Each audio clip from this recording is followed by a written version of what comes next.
Hey everyone, it's me Joji, and today we're doing a bit of an informative video. We're going to be talking about what to expect in Sword and Shield. Now I'm talking about the English expansion. I know when I say English, and I do mean the one that also comes out, I believe, in German, Italian, French, and some other languages as well, not the Japanese release. So that pretty much, when I say English, I mean it releases for everyone in the rest of the world. And I mean, we're almost less than a month away. I think it releases officially on February 7th, which might be a month from this releasing. It might be a few days less, but you know what?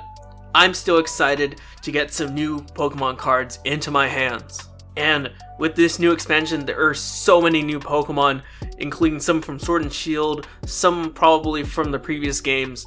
So we're going to be talking about the new Pokemon, the new trainer cards, the differences now in the ultra rares, rares, and secret rares, and some other small little things about V and VMAX Pokemon. Now, I'm going to talk about some new Pokemon cards that we should definitely look out for. This includes the ones in Sword and Shield. Again, we don't know anything about VMAX Rising right now, so I'll probably leave those out of this video. So the first couple of cards I'm going to talk about are from the Sword expansion in Japan. Now, the first one I really want to mention is Rillaboom. Now, Rillaboom has an awesome ability called, I think, Voltage Beat, where basically it can grab 2 grass energies from your deck and put them on any Pokemon. So this combos really well with things like Rayquaza GX or anything from Eggrow decks. So anything that needs grass energies is going to be immediately powered up if this thing is in play. Another card people really haven't talked about is Centiskorch. Now, its attack is Flame Speed, and for 1 fire energy, it discards a card from your opponent's deck for each fire energy attached to it. So say you somehow are able to get 3 or 4, maybe even 6 energies on there, and you use this attack. I don't remember if it does any damage. I'll have it on the screen, but that's 6 cards you're discarding from the top of your opponent's deck. That can be a game changer. You may discard some trainer cards that they might have needed for the following turn. You never know. Even maybe this is, say, a stall deck. You can discard the rest of their deck out if they're pretty much like at the very end of their combo where they're only having maybe 3 to 5 cards left in their deck. This is very major. So I can see this being a bit of a staple on its own for a while, maybe not played so much in meta, but it could do some damage. The next Pokemon I want to bring up is Lapras VMAX, not the regular V version, but the VMAX version. This one, its ability is crazy. Basically what it does is it does 90 base damage and then 30 more for each water energy attached to it. I think the attack alone already needs 3, so that's an extra 90 for 180. And if you couple this with a Quagsire or anything else, it can get to a crazy amount and pretty much knock out anything every single time. So this is like Palkia GX. And I mean, but its base attack is a lot higher than Palkia. And this is going to combo really well with another Pokemon I'll talk about later called Frostmoth. And we'll go into a little bit more detail once we get to that one. So I kind of want to talk about not just one Pokemon here, but 2. So this is the Sobble line. Basically, Inteleon and Drizzle both have a special ability. Drizzle's is you only get 1 trainer card, but Inteleon is when you evolve it, you get 2 trainer cards from your deck. So essentially, it's a greens without having to use greens itself. So that's actually pretty good if you need to, say, grab a reset stamp or some other type of trainer card from your deck. Definitely helpful, especially if you're playing abilities in your deck. You can't really use green anymore, so it's a good way to draw trainer cards that you would want to. And then we have Stunfisk. What can I say? For some reason, Pokemon keeps putting this card and this Pokemon in general into the game. I don't know why. It looks like poop, and now they make it into a dangerous trap. What the heck?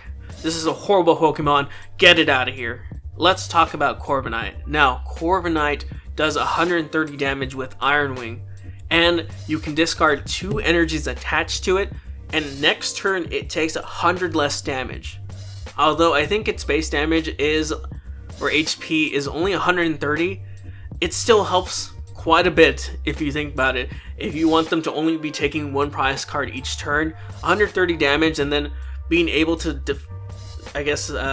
block 100 damage is pretty useful. I forget if this is a metal type card, but if it is Metal Saucer, we're going to talk about that later, but it's going to help a lot. Alright, so the last Pokemon we're going to talk about here in this set is Zacian V.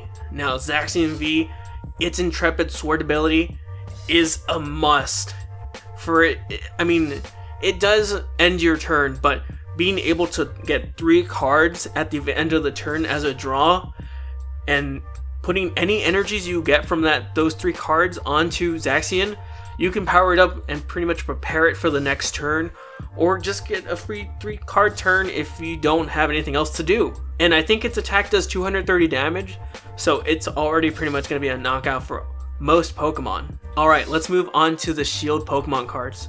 The first one I want to talk about is Orbeetle. Its ability is Bug Radar. Now, what Bug Radar does is essentially works like a Chip Axe. You look at the top 3 cards on your opponent's deck, and you put them in any order you want.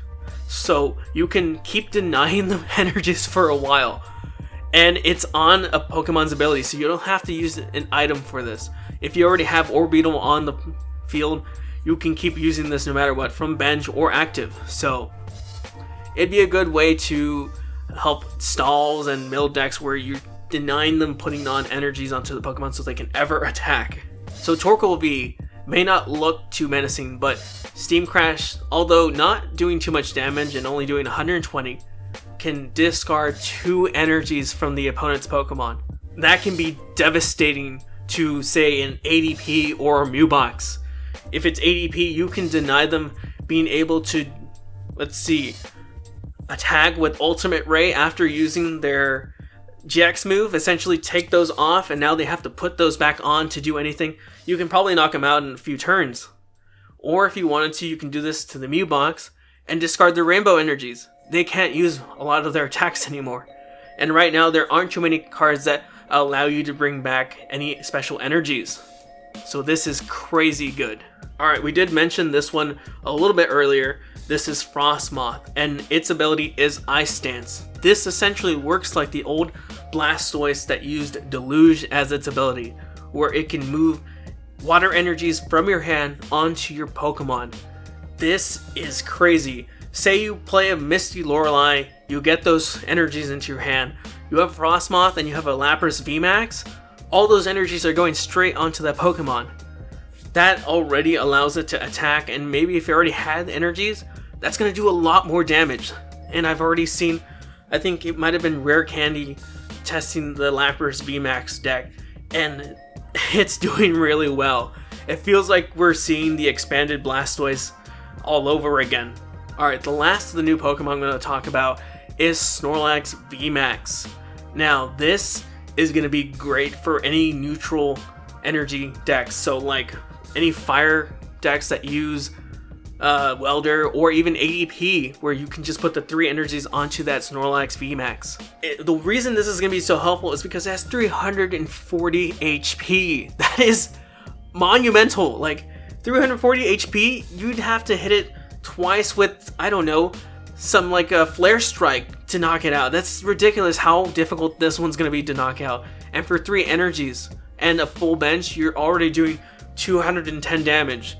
And if you're using ADP, this is doing 240. This is going to knock out a lot of things really quickly. Alright, we're going to move from Pokemon to trainer cards. And we're going to do the same order where we talk about sword cards and then shield cards.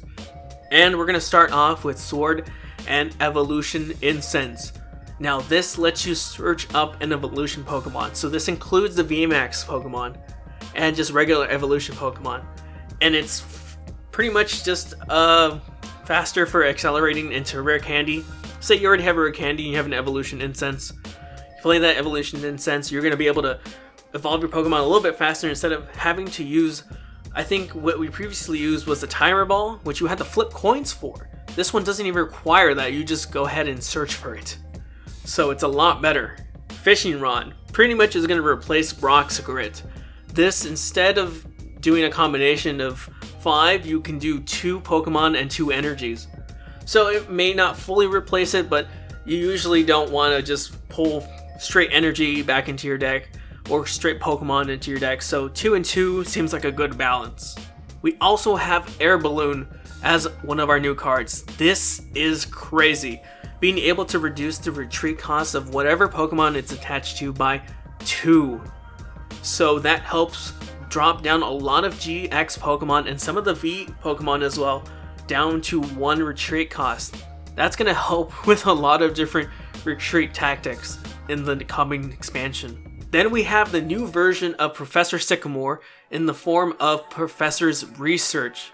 Now this card, just like Professor Sycamore, you would discard your hand and draw 7. So better to be played with an empty hand or a very small one than a big one.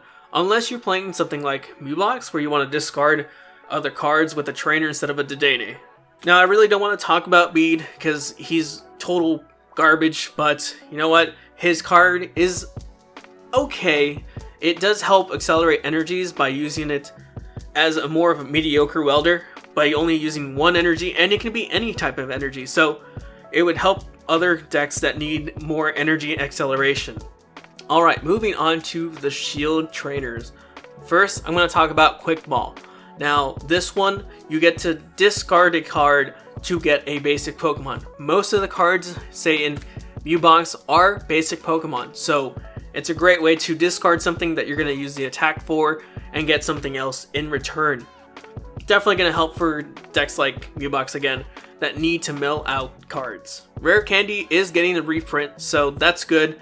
That might mean they might be rotating out things from Team Up and below, because I think the last set that had Rare Candy was Celestial Storm, and then was it Celestial Storm and then Team Up? I'm not too sure, but I don't know. Maybe the reason they're reprinting it is because that set might get rotated out during the summer. Who knows? Then we have Metal Saucer. I can't tell you guys how well this card is going to do.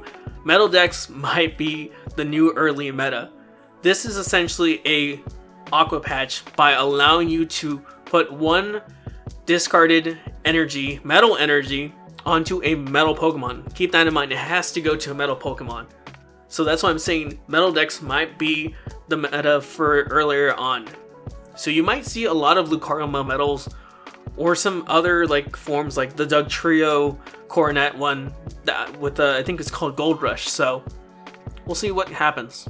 We also have a card called Fine Band. Now this works similar to Choice Band, but instead it only adds 10 instead of the 30. But 10 damage is better than no extra damage. Then we have Team Yell Grunt, which is one of the weirder cards to say in my opinion. Team Yell Grunt. But it can put an energy back into your opponent's hand. This could help if, say, they haven't attacked and they need 3 energies to attack. You can slow them down maybe for a turn or so.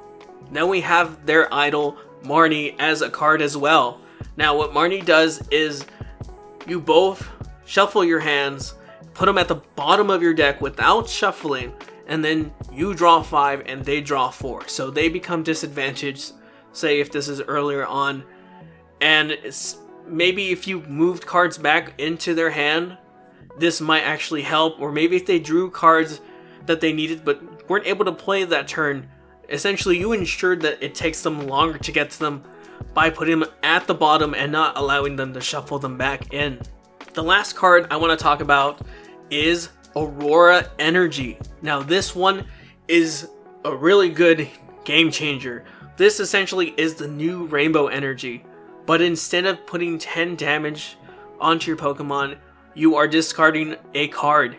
So this doesn't put any damage on your Pokemon, and it helps essentially without having to worry about the new Mimikyu that stops GX Pokemon's abilities, or anything that might I guess you wouldn't want to put any damage on your Pokemon to begin with anyways. So this helps a lot. I mean, this can help with Mewboxes so much. Aurora Energy, play it and you discard something that you're going to use to attack with. That's actually really great. But yeah, those are all the notable mentions from Sword and Shield. So I'm really excited to get these cards into my hand, and I hope you guys are as well. I do want to talk about a bit of the card changes, such as the change in resistance. Some cards have resistance, mainly metal. I haven't really seen too many on other cards like fire, fighting, things like that, but they're going from 20 to 30. So you calculate the damage by removing 30 instead of 20. That extra 10 might help a lot in some cases. Other new card change, obviously, is the V and V Max Pokemon cards. These are crazy. They're essentially the new GX, but they don't seem to have any V moves. I don't know what they would be called.